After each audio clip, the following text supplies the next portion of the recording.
On today's episode of Gathering the Kings. This is a real conversation. So this is for the listener right now. I hope that you're paying attention because it doesn't mean just because you do a million in revenue. Justin's already done over a million this year, and we're recording in May. The reality here is that you can be a successful business owner and still make mistakes. What's up, everybody? I'm Chaz, Wolfe, Gathering the Kings podcast. Today, I've got a special guest. This is actually the first time where we've had a guest from over a year ago come back to the King stage. And so, Justin Dawson, welcome back, my friend. How are you? I'm fine. Thank you. Thanks for having me again. Yeah, man. It's so funny. Each time we talk, the last time you were in the midst of it was like your home, but it was a job site. You were in the process of flipping this beautiful condo in San Francisco. And now you're out on the road. I've done lots of these with especially contractors out on the road or in project mode. Every time I've talked with you, you're in project mode. You're getting stuff done. I love it. Appreciate you being here, man. Things have changed, huh? In the last year since we talked? Yeah. It's definitely just been a roller coaster to a certain extent and Yeah. readjustments and more sitting down. It's always a change. It's always changing. I mean, like nothing ever stays the same. Yeah.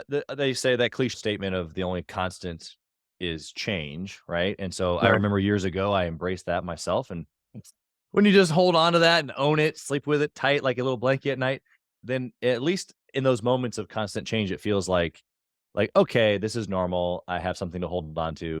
I'll be okay. Right. Yeah.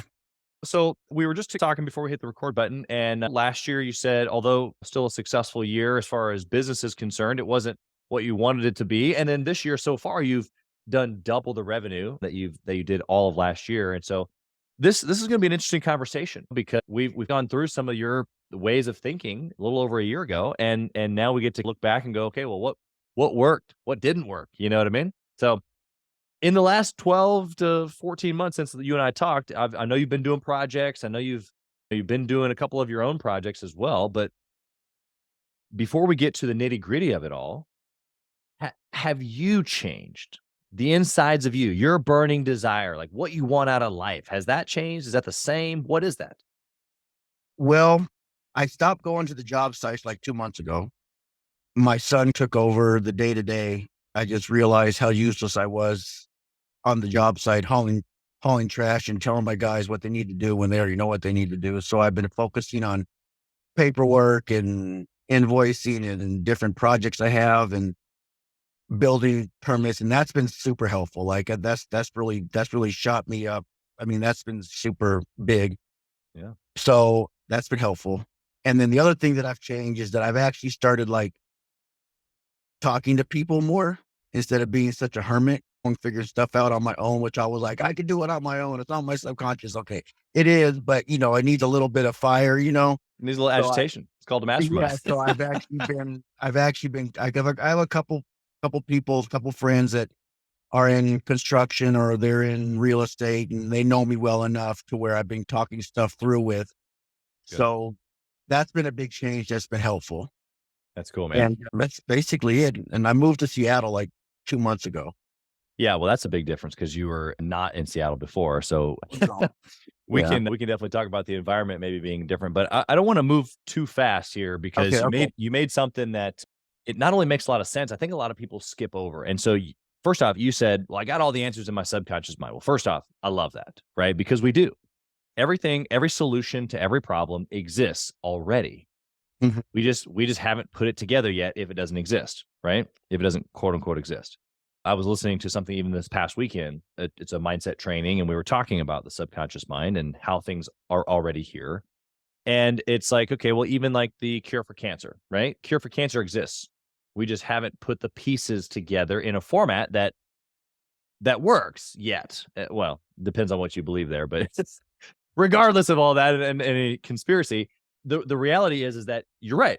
We have it. However, what you said, as far as like getting other people to kind of like meddle in there a little bit and bring those things in our subconscious to consciousness is the definition that Napoleon Hill talks about in his Mastermind principle. So in Think and Grow Rich, literally one of the chapters is on the Mastermind principle. This is exactly why I started Gathering the Kings, because for me, there are so many groups that are just group coaching.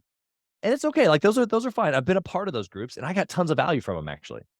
But it was not a mastermind. The definition of a mastermind per Napoleon Hill is when two or more people are working in harmony towards a definite goal.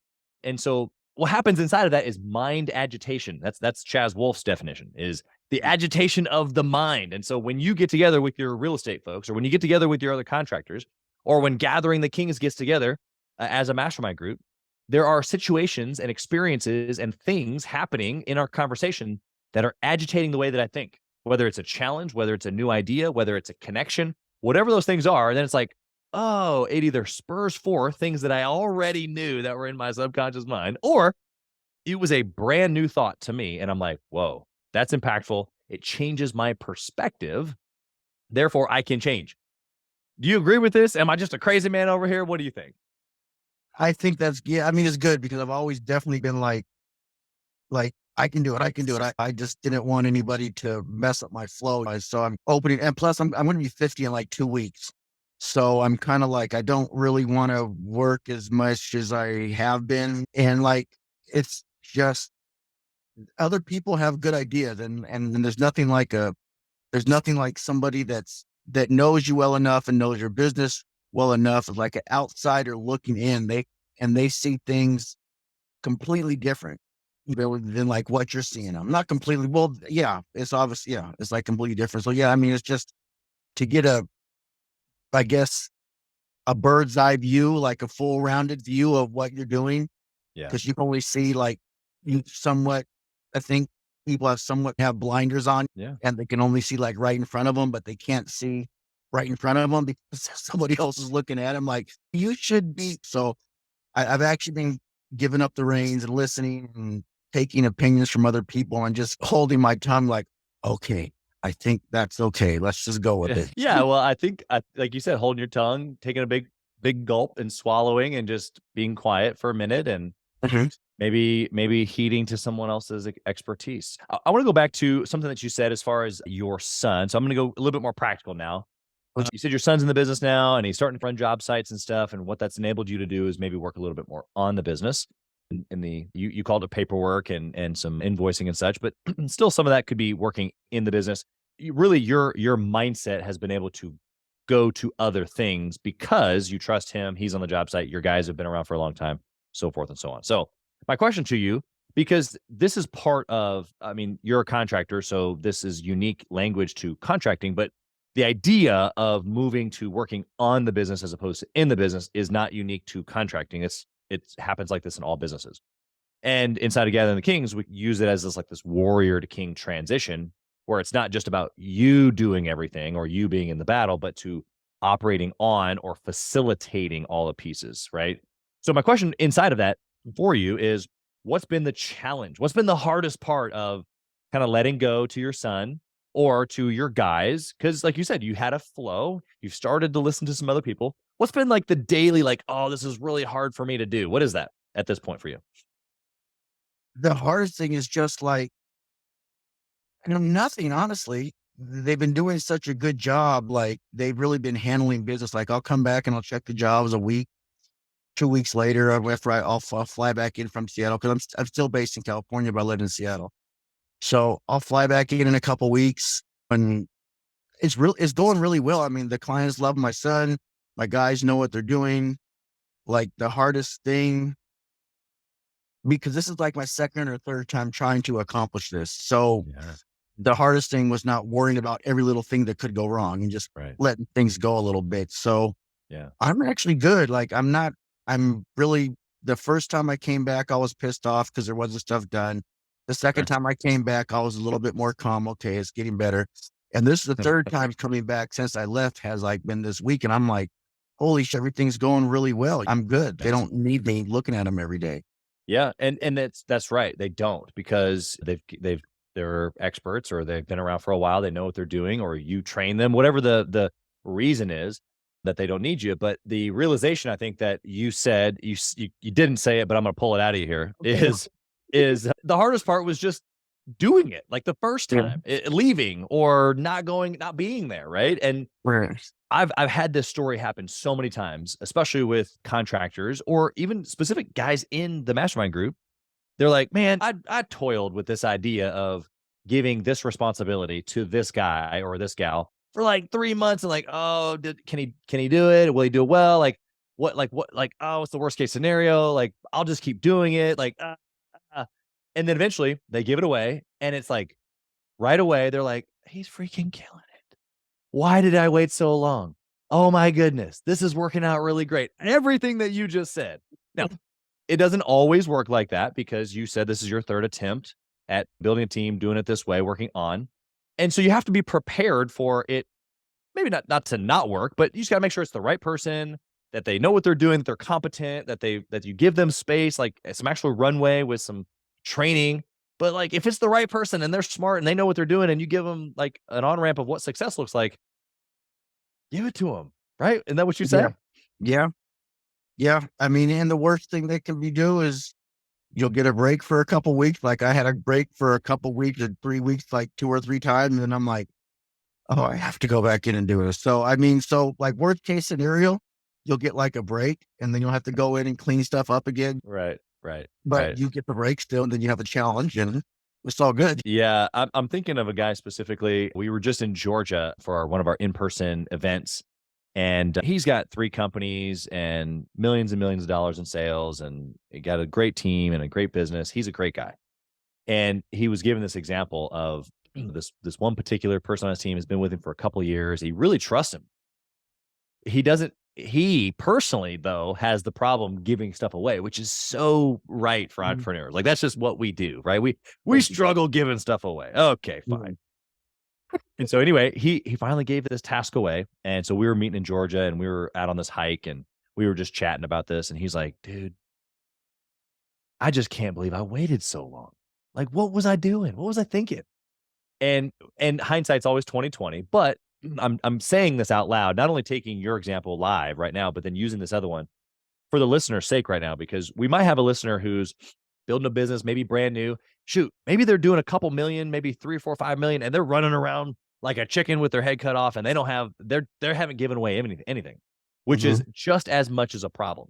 And so this person needs to hear, it's okay. Give it away. Give it away. Just give it away and let things. I was listening to this podcast the other day. I forgot the guy's name, but he's like something to the effect to where just give something away. And just, if you have that constant thought of like, oh, this is going to be bad and this is going to be bad, then it's going to stress you out. So just don't always think of like the end game is going to be, I'm trying to think how to explain it, but basically you're just really pessimistic about the whole situation. And instead of thinking like, oh, this is going to end bad, thinking, okay, it might be rough right now, but it's going to end good. Right. And just keep the way you're looking at it, like it's going to end good. It may get bad, it may get rocky, but it's going to end good. Yeah. Well, there's practicality to that, right? Where you can't just optimistically look at everything and everything's going to be roses and ignore things. And I know that's not what you're saying, but what does that look like on the day-to-day? Well, it looks like saying, okay, well, what's the worst case scenario? And I put together a little scaffolding or a little skeleton of what that plan looks like. Okay, well, what's the worst case scenario? Here's what I would do in that situation. Okay. But then like all my attention comes over here to when it goes exactly to my plan. It's not going to go exactly to my plan, but when things go in this direction, when I start winning, when the project is going towards what I'm looking for, these are the things that I'm going to be doing. And to your point around the subconscious earlier, it's like we are either feeding ourselves what we want or what we don't want, right? You're talking about pessimism, and it's the same. It's like, well, if I'm going to think about all the bad things that could possibly be going wrong, it doesn't mean that I don't plan for the worst case scenario. It means that if I'm constantly obsessing and worrying over all the possible things that possibly could go wrong that maybe will, maybe won't, and I don't even have a control over half of them, what am I going to get? What's the result of that? You said stress, anxiety, probably some of those things happening, right? Right. Yeah. Well, I mean, I have a perfect example right now. Like I had one job, this subcontractor who I swore off I'd never deal with again. I've had 3 bad experiences with him like over the last 10 years. And so I saw him and he's like, dude, I'm really sorry how I was. I got a truck now. I got my license. Everything's great. Everything's dandy. I'm like, I probably still shouldn't hire you. And then a job comes up that I don't really want to do. And I'm like, hey, do you want to go do this job? He's like, yeah, I got it. I'm going to do this. I'm going to do that. I'm like, okay. He's really going to come through. Like, this is going to be great. Oh my God. This guy, he's not following the payment schedule. He asking for money like at a time. He's not responding. He's not passing inspections, and the client's already a particularly fussy client. And I'm like, Yep. honestly, I can't even be mad at him. I can't even be mad. I mean, he already literally. I'm trying not to swear as much as I was before, but he already kind of like he screwed me like 3 times already. It's your fault. And I mean, no, it is. It's 100% my fault. But the thing is, going in, I mean, I knew this was a strong possibility of this happening. Yeah. It's not a client that I'm afraid of losing, which sounds terrible. But No. but it's not like, oh my gosh, he's going to kill us. So I put him on something that's relatively low risk, something that I could fix if I had to fix it when he fucked up. Right. So I'm going to go out there and sneak up on him tomorrow and see if he's doing anything. I hope that he is. I mean, I hope he's got the foundation in, inspections are passing, and he's just not like communicating with me. So I'm hoping for the best. I highly doubt it, but I hope for the best. But in the meantime, I do have another one of my other subs. He said, yeah, Justin, you should have gave him that money and I'll come in, I'll finish it. Just let me know when you're ready. Yeah. So I already have a solution. I'm still hoping for the best, but in reality, I'm going to go out there and it's going to be string lines and piles of dirt and pissed off clients. That's probably what I'm going to see. Yeah. But well, I love the realness of what you just described, because not only is it a real situation, actually, but it's something that the listeners can hear. Like, even if they're light years ahead and doing hundreds of millions of dollars, they remember situations like this, whether they're contractor or not. They remember situations like this where it's like, oh, I don't know, like, look this way. And sometimes those things really work out. And I actually was on a podcast a couple of days ago, and the guy said it like this. He said, we take the same risk at the beginning, but if it works, everybody says, oh, like, look what you did, and you did a great, like, you gave that guy a chance, and you gave him space, and you gave him a third chance, and he didn't deserve it, but you did it anyway, and how great this whole thing is, and wow, well done. And same situation, and it fails, and it's like, oh, how could you? It's your fault. He already gave you a bad ratio of a win probability. This is not high chance of success here, and it looks like failure. And so it's like, well, it's the same risk at the beginning. Obviously, as entrepreneurs, what we're trying to do is we're trying to, like, navigate that decision and trying to mitigate risk or take calculated risk. But sometimes things don't work out, and sometimes they do. But that same thing can end in 2 different scenarios, right? yeah. I mean, but this was definitely, I almost call it an act of self-sabotage to like a certain extent, because I knew, I mean, I mean, Yeah. I knew deep down. I mean, he looked me in the eye and I got my license, I got my truck, and I've changed, and I'm sorry. And I know I messed you up on the last jobs. I'll go finish this one I started 7 years ago. I'm like, okay. I was like, you already paid me. I'll come finish it. It's been 5 years. I'm like, oh, wow, that's really nice of him. And I doubt that he would actually come and do it, but still. So, but it's just, but it's like, I know better and I still did it. So that's like, that's like definitely a classification of self-sabotage. Like, you're just intentionally fucking yourself up. I'm trying not to swear as much. I'm just saying, it's like I had to, but it's almost like I had to do it to see what would happen. It's like, it's so stupid. Well, here's what happens. And this is for the listener too, because what you're talking about, we've all done, and we still continue to do to a degree. Obviously, you now know, like, this is like, you're never going to do that with this guy again, but maybe with another guy you will, possibly. And it's like, you still are going to repeat sometimes this bad decision. I'm not saying that you need to, but in that moment, here's what we do as people who care. Because what's coming through the screen and through the mic right now is that Justin cares. And he's trying to, like, go, okay, well, dude, if you have gotten it together, I want to be able to see that in you. I want to be able to see your potential. Now, what you're describing now is the distortion of, caring for somebody, and when it crosses the line to, like, where you care too much about it, or when you care more than they do. This is actually the second time I've done this, though, in the last year. Yeah. Well, so this is a public declaration of no more. Look, this is a real conversation. So this is for the listener right now. I hope that you're paying attention, because it doesn't mean just because you do $1 million in revenue. Justin's already done over $1 million this year, and we're recording in May. So it's like, the reality here is that you can be a successful business owner and still make mistakes. In fact, you will be still making mistakes. And the idea is that we get better and better. And I guarantee you, from here going forward, or at least I hope, Justin, that when you are in the situation again, you're going to think about it a little bit differently. You're going to think, you know what? I don't need to put up with X, Y, and Z afterwards. I'm just going to say no and move on. And here's what it will and ultimately come down for you, Justin, but also for the listener as we hit our head against the brick wall so many times, right? Is that we eventually value ourselves. We value our time, we value us and what we can go produce via work or another project or working with a client or helping somebody, pouring into our family, whatever those other things that we can do. Because you saying yes to that guy was also saying yes to the cleanup and the frustration and the stress and then the extra work with dealing with the client. It was all these other yeses that And are and taken away from you. the thing that kills me most is the loss of time. Yes. I mean, I'm supposed to be on a flight back to Seattle tonight, but I have to stay tomorrow to go Not look anymore. at his boat that he left me.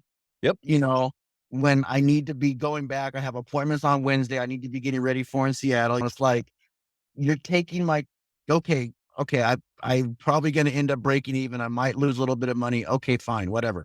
But you're taking my time away from me. Like I got like in, like I have That's right. to go deal with my dog. I have to go deal with the IRS office on Wednesday. I have Stuff. real stuff that I need to do to keep this whole big, massive construction, Justin's life, everybody else involved paying their bills because Yeah. I'm breathing. And you're not allowed to take time away from me because that affects That's right.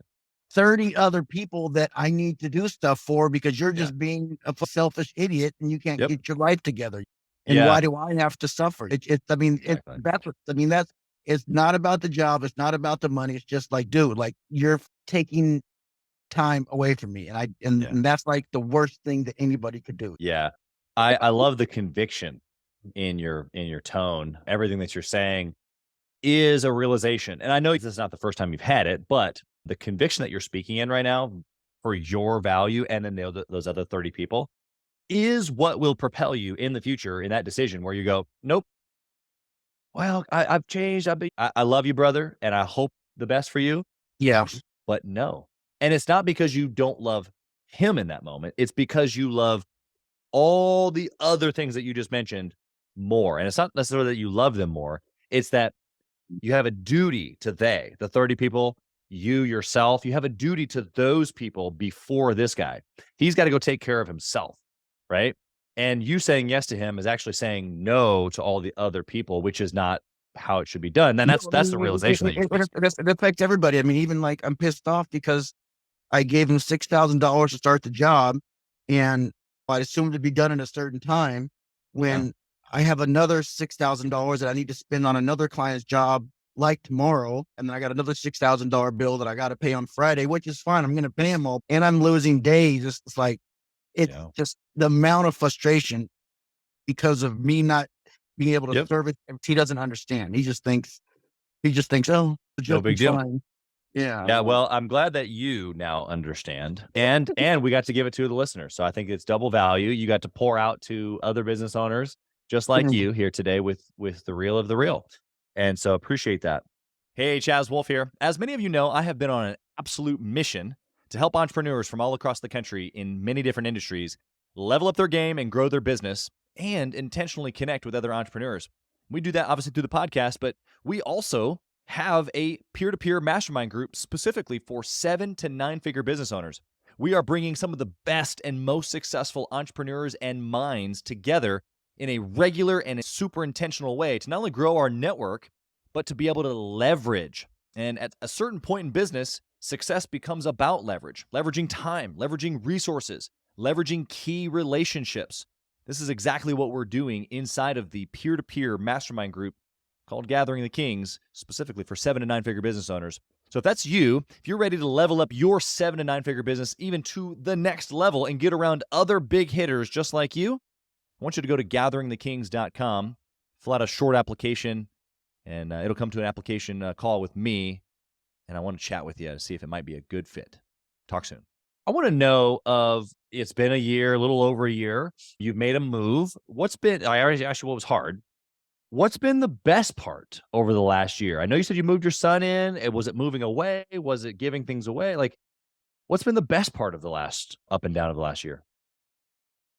Well, I basically had to like the weather was really, really bad in the Bay Area this year. So I literally stopped we stopped working about a week before Christmas and couldn't go back to work until the end of January, essentially. So I basically ran out of money. So I was like so frustrated. And I'm like, the guys can't work, can't make any money. We finished up pretty much everything we were doing. I was so frustrated.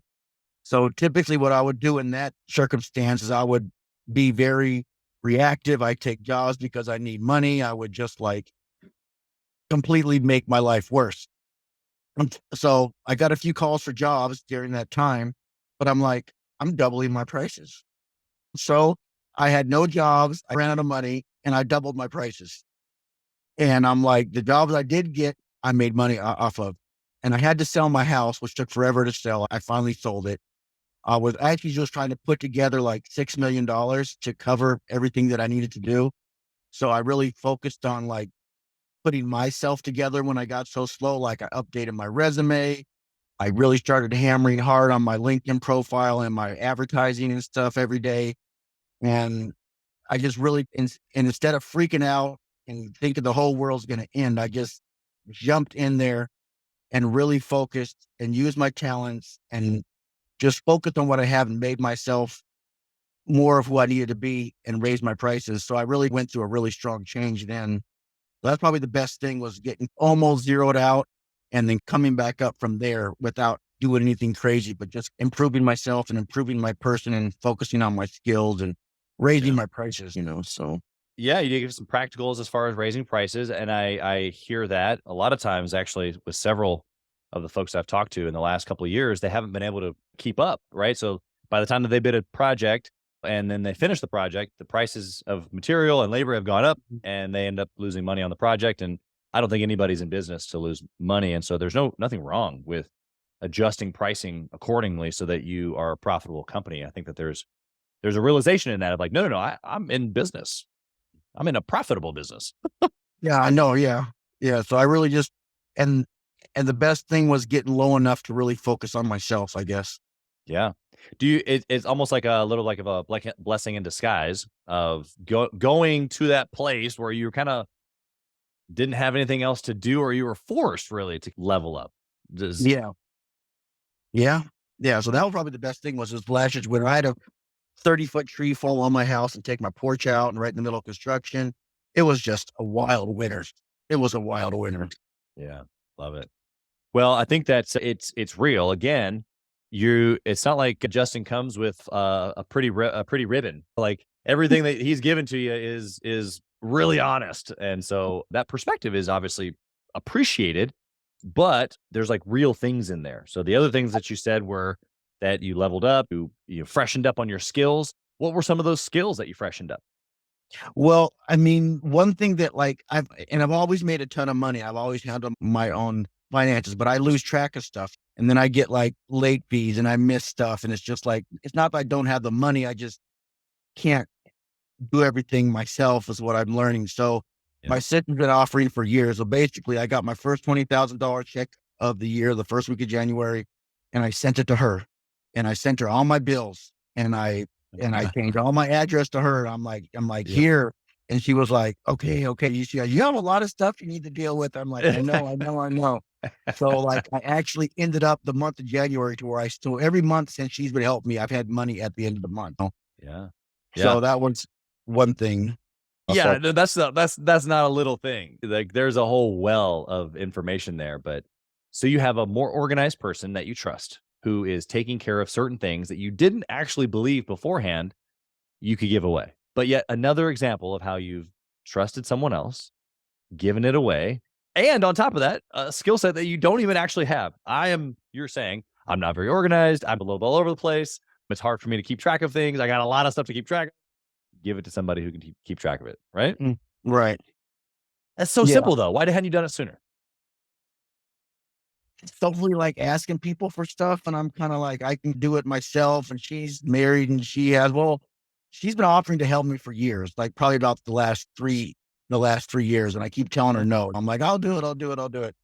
It's just, I didn't want to burden her or something, but it got to a point to where like, I cannot, I mean, I got like, it was so bad in December. It was so bad in December. That house I was trying to sell for 1.7 million in the last podcast actually went into foreclosure because it wouldn't sell. It wouldn't sell. It wouldn't sell.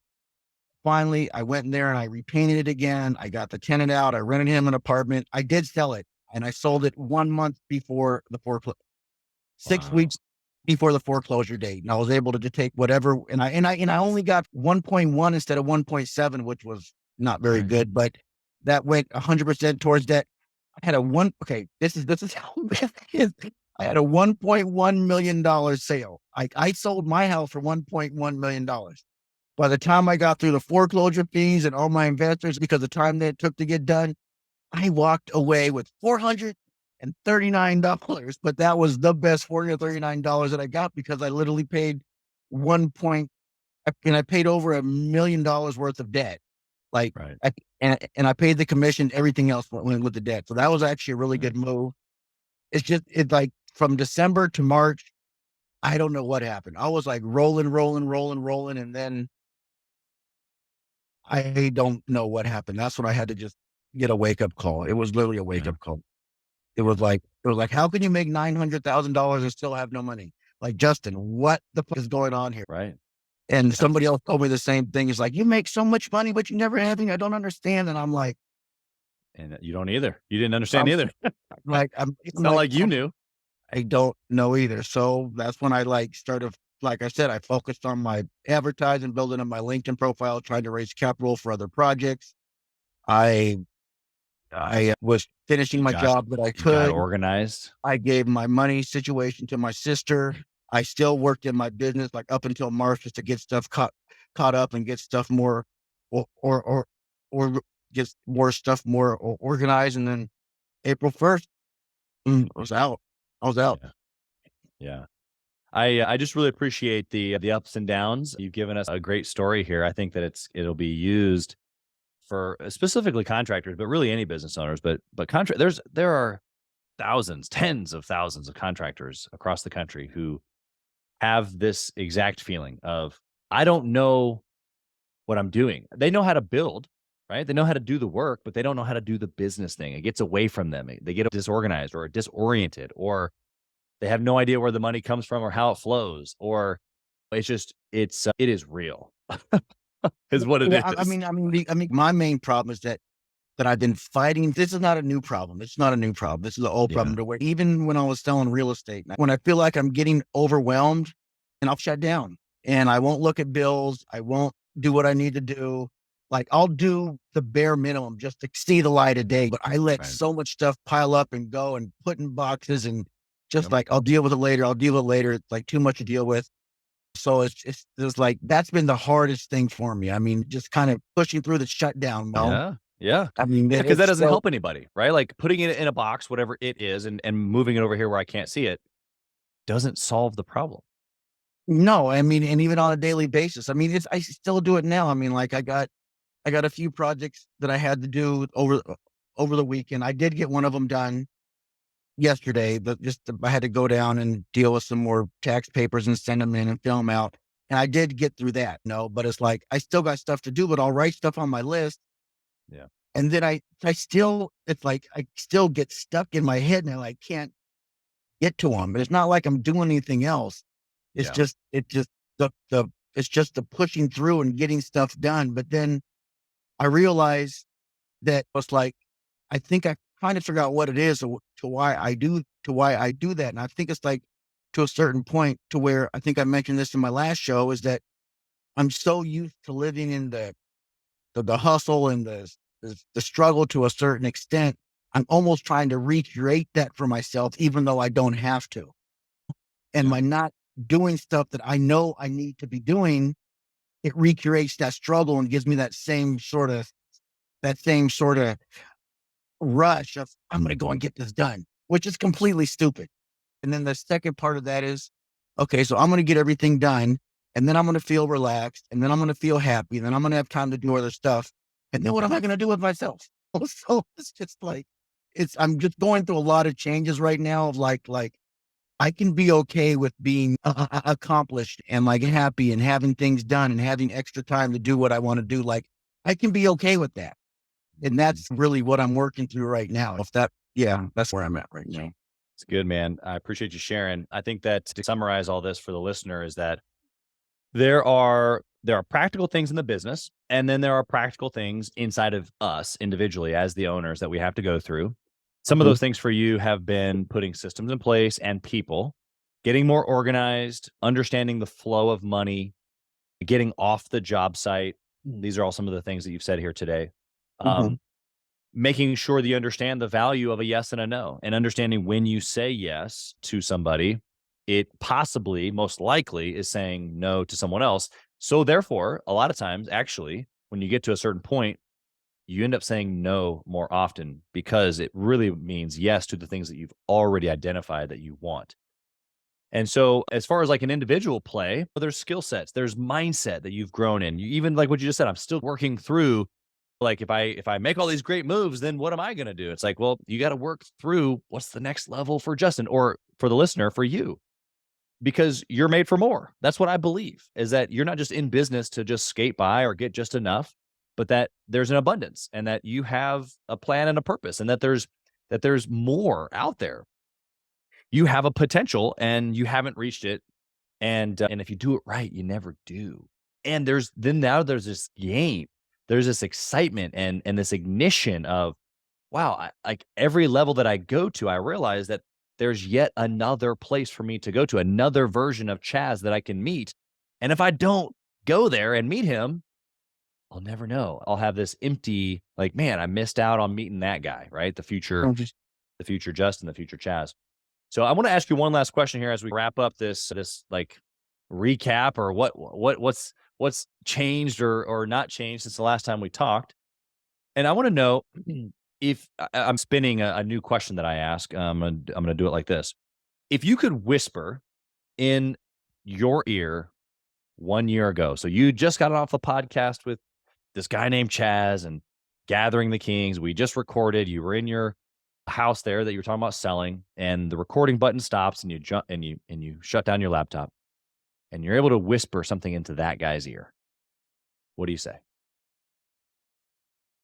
I mean, I don't think I do it. I don't think, So I what do you mean, say to that guy? I would say, get ready. You got a wild ride coming in front of you from all your wild decisions. I mean, but I worked through it. I mean, it's like, Yeah. from that time, sitting in my bedroom in that house that I was trying to sell for 1.7 million, that didn't sell for that much money. I definitely realized later on in that year, a lot of the stuff I was doing that was just spinning my wheels. I'm just spinning my wheels because those bathrooms are great for a while, and then they kept lowering their prices, and it was Right. more, and it became more of a grind. So it's just be flexible. And I've been so stubborn, like not wanting to change my ways. I really had to open up the last year, whatever it's been, almost a year or more than a year, to really let more people in and trust more people to do more stuff. So Yeah. I would have just been tell that guy, hey, let more people in, let more people in. The majority of people that I still deal with after all these years are not going to do anything to me. They're here for me, and just kind of really look at the resources that I have, not only resources of money, but resources of people, resources of property, and just really look at what I have. That's easy. I would have told me a year ago, really, really look at what you have. And by the way, your house is going to sell for 1.7 million. So get your shit together. Yeah, I think that's super, super great message to put a bow on this. There is an openness or a open-mindedness or a willingness to grow and change that we have to have in order to grow and change. And so some of that for you has been getting things in order, like process or just being more organized. Some of that's been people. I loved how you talked about just calculating your resources. A lot of times in a sticky situation, I just went through this with one of my mastermind members. He was in quite the sticky situation. And I'm like, okay, well, what's this? And he's like, well, I don't know. I'm like, okay, no, I need the detail, like all the way down to the penny if it's numbers, and to the person if it's people, the situation, and like, when is it due? When is it not due? How much and how many people? And like, when does this project, like I need it in detail so that we can figure out how to use it. And if you don't know your resources or take a good look, it's tough to facilitate resources. So I think everything that you've given, especially as that little sign-off message to the you last year, I think is a great message for the listener here today. So I appreciate you giving that. Justin, again, I'm going to give you the opportunity here just to share how people can reach you. If they're in construction and they haven't hit the $1 million mark yet, or maybe they're just right around that, and they're dealing with some of these same problems and they just want to pick your brain, how can they find you? Email's good. Just JRK as in kite, D as in dog, 206, JRKD 206 at gmail.com. My phone number is area code 510-821-2319. And my Instagram is Dawson Family Farms, one word. And then my LinkedIn is also Justin Dawson. So I'm pretty easy to get a hold of. I'm definitely down for, and I got some new virtual real estate ideas that I've been playing with that literally you can flip houses from your bedroom. I mean, and I got some really good ideas that I'm working on. So, I mean, I got like the best idea that literally you can not leave your bedroom and flip real estate and never build anything. Well, I look forward to you using the new skill sets and people and process to execute on that idea. So that way, when I talk to you again in the future, you can give me the success that you've had on that. So Justin, I just appreciate your time, man. Thanks for being here with us again here on Gathering the Kings. All right. Thank you, sir. Thank you for listening to Gathering the Kings today. I hope that you were able to pull out a few nuggets to go apply into your business right away. More importantly, though, I hope that you're realizing that it takes more to be successful than just being by yourself, doing it all on your own, carrying the weight all by yourself. What I have realized, not only in my own journey from multiple businesses and multiple different industries, and now interviewing literally over 200 or 300 other very successful 7, 8, and 9-figure business owners, is that it's tough to do it alone. And so Gathering the Kings literally exists to bring together successful entrepreneurs. In fact, we are putting together 1,000 kings, specifically who are grateful but not done. We're intentionally assembling kings who fight tooth and nail for their business, family, and communities. And here's what we believe, that in the pursuit of excellence in those areas, that it ignites within us the responsibility to govern power and forge a lasting legacy. So if that relates and resonates with you, and you know that you need people around you, sharp, qualified, other very successful business owners, I want you to go to gatheringthekings.com. I want you to take a look at what we're doing and see if it makes sense for you to be part of our pursuit to 1,000 kings. Talk soon.